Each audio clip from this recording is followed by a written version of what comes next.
Hi, I'm Hayley McMahon and you're watching Coast Community News 5 at 5, January 8th, 2021. Happy New Year to all of our viewers. Let's catch up on the top news stories over the holiday break and this week. Mandatory masks and updates to COVID restrictions.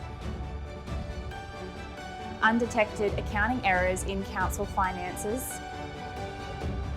Police hunt for driver of stolen car. The Mariners on top of the A-League ladder, and the ice rink at Erina reopens. These stories and more in today's program, but first let's have a look at the news on COVID-19 and the Central Coast Council.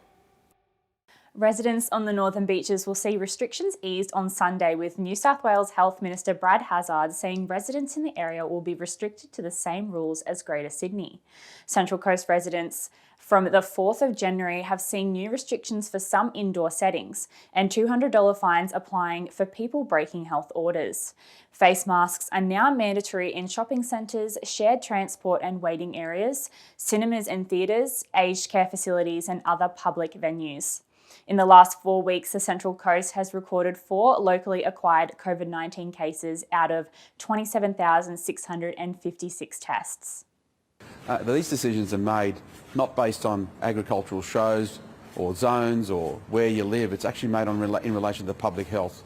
Greater Wollongong, Central Coast, the Blue Mountains has always been classified as the Greater Metropolitan Sydney. I'm not sure everyone on the coast would share that sentiment.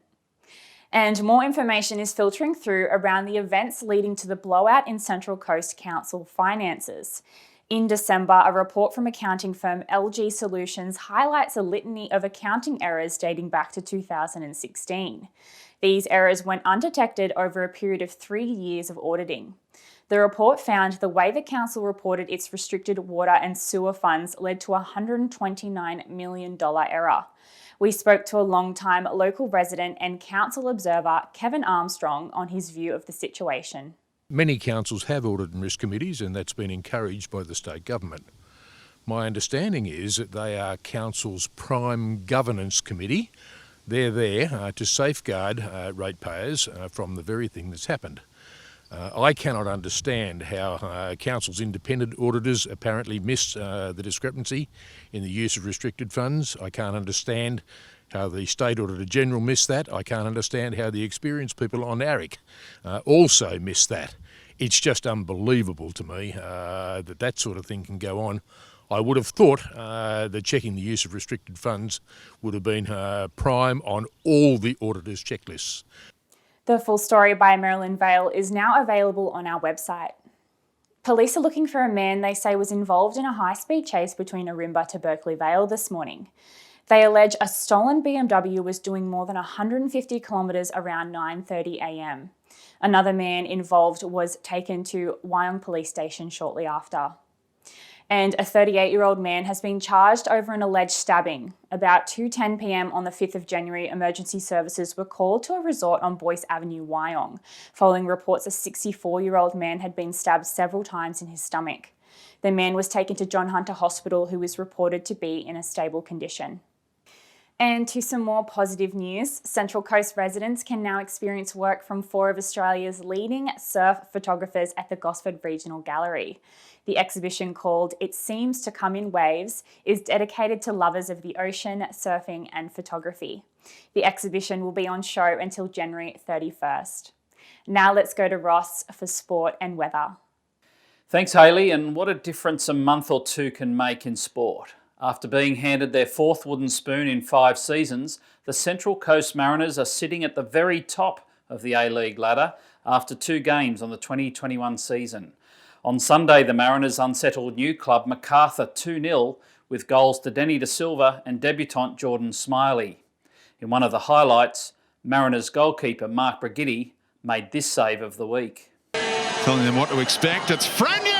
Oh, Birighitti reacted well to the deflection, wrong-footed for a moment.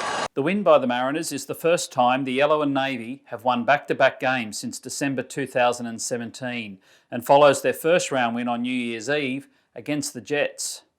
Coach Alan Stacic was being careful not to get ahead of himself, but was clearly happy with his team's effort. It's just, for me personally, it's a relief, but for the club, it's just, it's reward for the hard work that's been done behind the scenes. And I know everyone always says that, but so much hard work's gone on behind the scenes in the playing group, the football staff. Is such a small club, with limited resources, and to be able to come up against a heavyweight like the Bulls, even though they're new, they're such a heavyweight in the amount of resources they've had thrown at them, and for us to be able to fight and scrap and show the resilience we did and the heart and spirit just shows what a football group can do. In other sports news, the Central Coast Colts team has finished second behind Newcastle at the McDonald's Country Cricket New South Wales Carnival. Over the 3 days, the Colts defeated Central North and North Coastal, but went down to Newcastle on day 2 after a middle order batting collapse. Among the better performers from the Central Coast team were Wyoming's Tom Owen and Terrigal Matcham's Austin Habar. The Under-16s Bradman Cup team had a disappointing carnival, winning just one of their 3 matches. And we understand the Under-16 and Under-19 women's team from the Central Coast have cancelled their tour. Turning to weather, and we're pleased to report that the cloudy, wet conditions that have prevailed for most of the past 3 weeks are finally lifting. Sunny weather is forecast for the weekend and through the early part of next week, with maximum temperatures of 24 degrees tomorrow, rising to 30 degrees on Tuesday. And earlier today, the Bureau of Meteorology released its 2020 annual climate statement. The statement says that 2020 was the 4th warmest year on record for Australia, with average temperatures 1.15 degrees Celsius above the 1961 to 1990 average. The Greater Sydney area experienced its hottest day ever on record, 48.9 degrees in Penrith Lakes on January 4.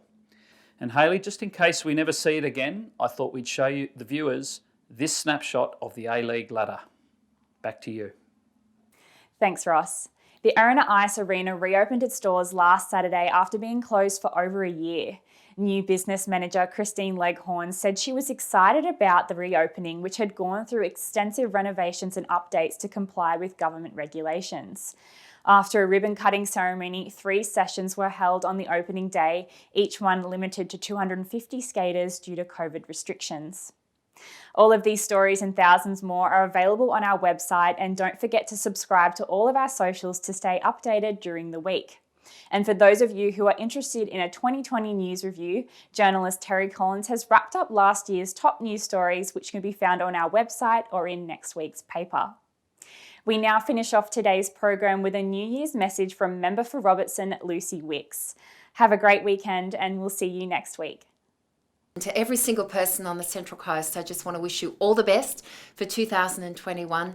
May it be a great year of hope, a great year of new opportunities, of many blessings, of much joy, of enriched community and sense of connection with one another. May 2021 be your best year yet.